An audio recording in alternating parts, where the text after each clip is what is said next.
Assalamualaikum and hai semua. Okey, kali ni saya record siap-siap kita punya recording, kita punya lecture ni sebab untuk slot yang ni ada part yang you kena lukis graph, which is kalau kita buat online meeting, saya belum dapat idea lagi macam mana nak tunjuk pada you all how to plot the graph of PPC. Okay, tapi sebelum kita nak lihat what is our PPC graph ataupun PPC curve, kita akan recap dulu kita punya lecture yang kita dah lesson yang kita dah belajar hari tu. Okay.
Okay, now kita akan lihat how to transform kita punya concept of scarcity, choice and opportunity cost tu into graph form. Okay, yang mana graph itu kita namakan sebagai production possibility curve ataupun PPC. Okay, tapi sebelum kita nak lihat how to transform kita punya graph tersebut, kita kena tahu dululah apa yang kita maksudkan dengan PPC ni. Okay, so PPC ni is a production possibilities curve that shows the alternative combinations of two goods which can be produced with the existing resources and at the current level of technology. Okay, maksudnya dengan resources kita yang kita sedia ada tu, okay, kita nak tengok, okay, apakah dua jenis barang yang our economics dapat produce dengan kita punya masalah scarcity tersebut. So, untuk lukis PPC ni, kita akan ada 4 assumptions. Okay, 4 andaian. Okay, assumptions kita yang pertama, okay, we only produce 2 goods in a nation. Maksudnya tak kisahlah sebenarnya nation ke, firms ke, kan? Dengan availability of resources yang dia ada, kita assume kita cuma boleh produce 2 types of goods sahaja due to scarcity problem. Assumptions yang kedua, teknologi yang kita gunakan is fixed technology. Okay, maksudnya kalau untuk produce dua jenis barang tu, kita gunakan teknologi tahun 2010. So, dari awal cerita until end of the story tu nanti, kita masih lagi gunakan teknologi yang sama, tidak berubah. The third assumption is, our factor of productions is fixed and limited. Maksudnya, kalau dari awal cerita tu, untuk produce two types of goods tu, kita cuma ada, katalah, 2 acres of land, okay, 5 units of machineries, 10 units of labor, sampai habis cerita nak lukis PPC tu, kita masih lagi gunakan number of resources yang sama. Okay, tak akan berubah. So, kita punya penggunaan factor of production ataupun resources tu adalah fixed, tetap. And the fourth assumptions kita is full level of employment. Maksudnya, semua resources yang kita ada tu, kita akan fully utilize.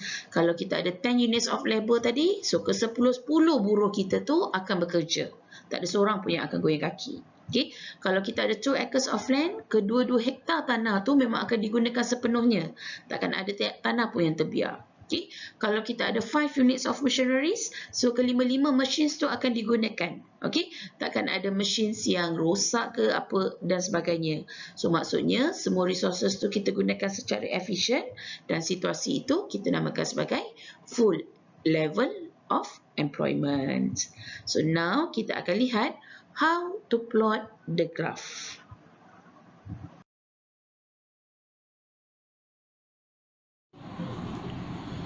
Okay, this is the examples of PPC table untuk firms A.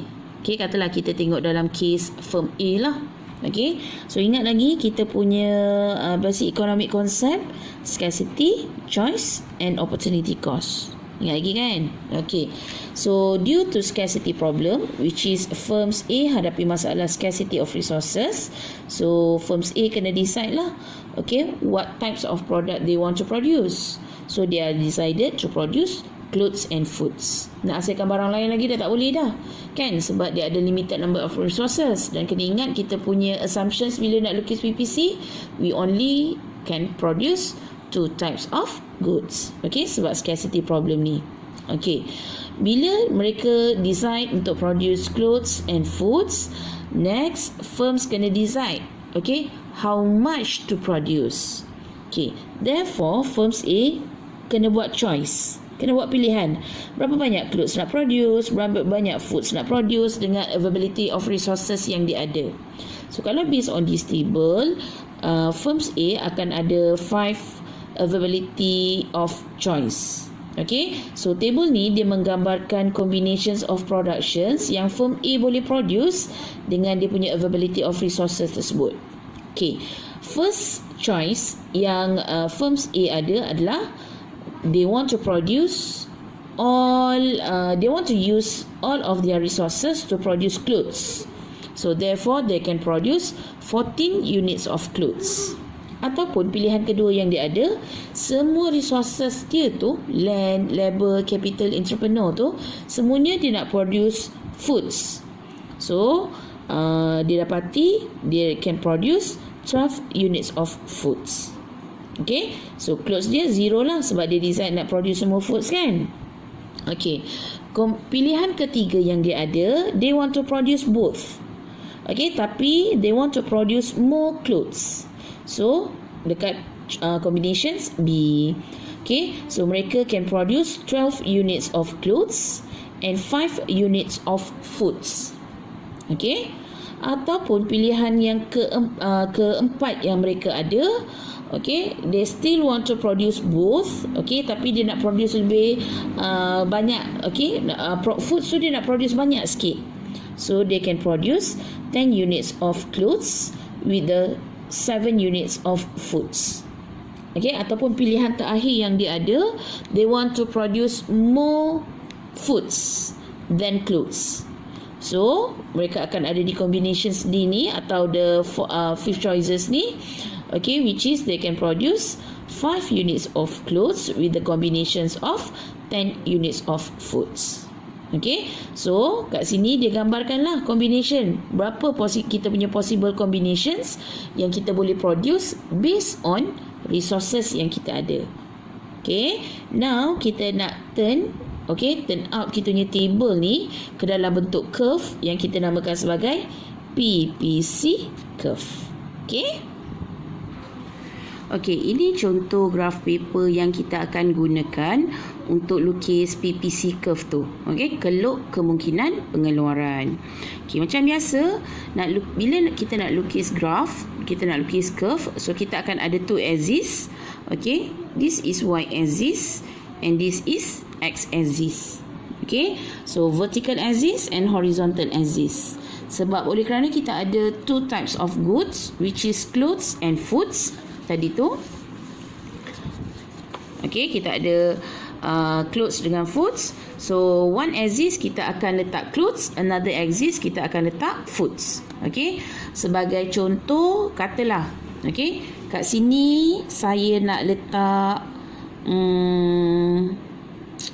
sini saya nak letak foods. Sini saya letak foods. Sebelah sini, the other side, saya akan letak clothes. Macam biasa. Syarat bila kita nak plot graph ni, first kali dari sudut scale. Scale kena consistent lah. Maksudnya, kalau daripada origin point to the first point ni, kamu gunakan 2 boxes. So, next point tu must be 2 boxes juga. Another 2 boxes, 2 big boxes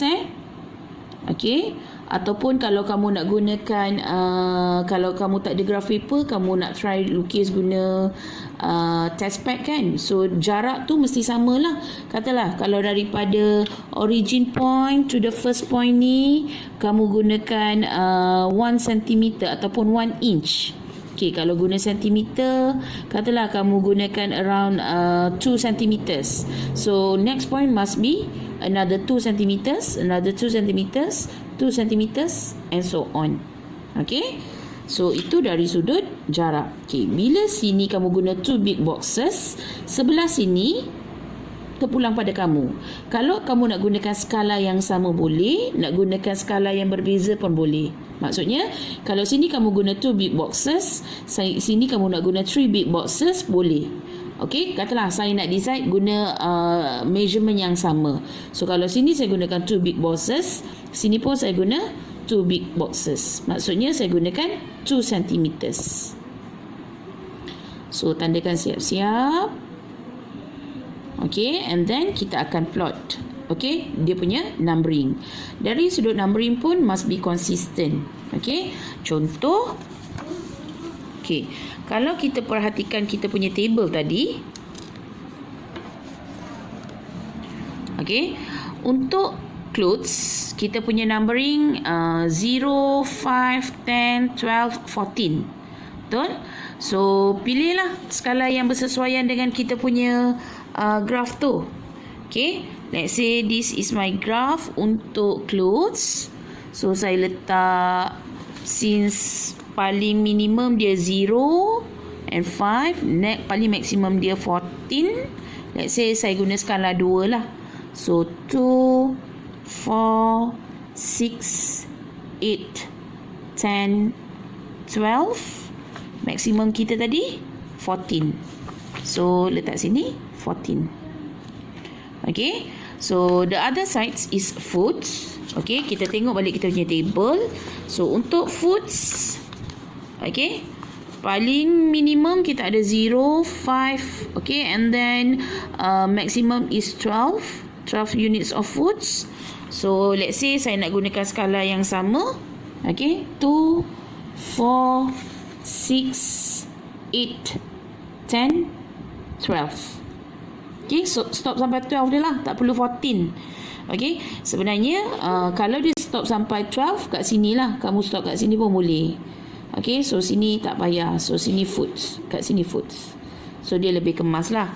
Sebenarnya lebih mudah kalau kamu lukis guna pencil instead of pen. Kalau dah confident nak lukis guna pen, boleh. Tapi advisable untuk kamu lukis gunakan pencil. Okay. Next, kamu tahulah kot kan macam mana nak plot the graph. Betul? Ada yang tak tahu nak plot graph? Okay. Sebagai contoh, yang pertama kita tengok. Okay, first kita plot dekat combinations A dulu. Okay, combinations A kita ada 14 clothes and 0 foods. So 14 clothes kita dekat sini, foods kita 0 dekat sini. So dia point A, so kita labelkan A. Okay, point B, 12 units of clothes, 12 kat sini. So 5 units of foods, 5 units dekat sini. So here will be point B. Point C, 10 units of clothes and 7 units of foods. So 10 units of clothes and 7 units of foods. So dia dekat sini, C. So point D,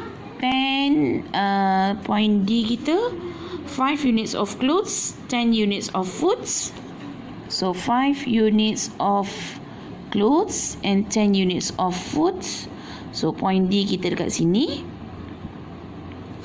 And last point kita is point E, which is 0 clothes and 12 units of foods. So clothes kita 0, foods kita 12. So point E kita dekat sini. So setiap point yang kamu lukis ni, yang kamu plotkan ni, mesti label lah A, B, C, D, E.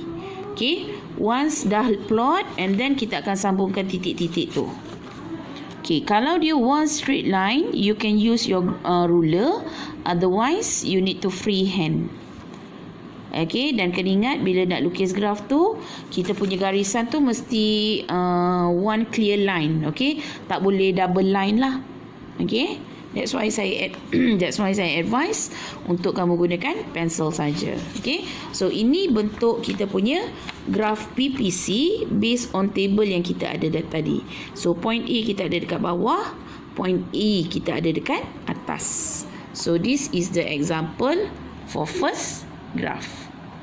Okay, otherwise kamu ada pilihan yang kedua. Okay, instead of letak foods dekat sini, you nak letak clothes kat sini pun boleh. Tapi kalau sini clothes, the other sides must be food. Boleh dibenarkan.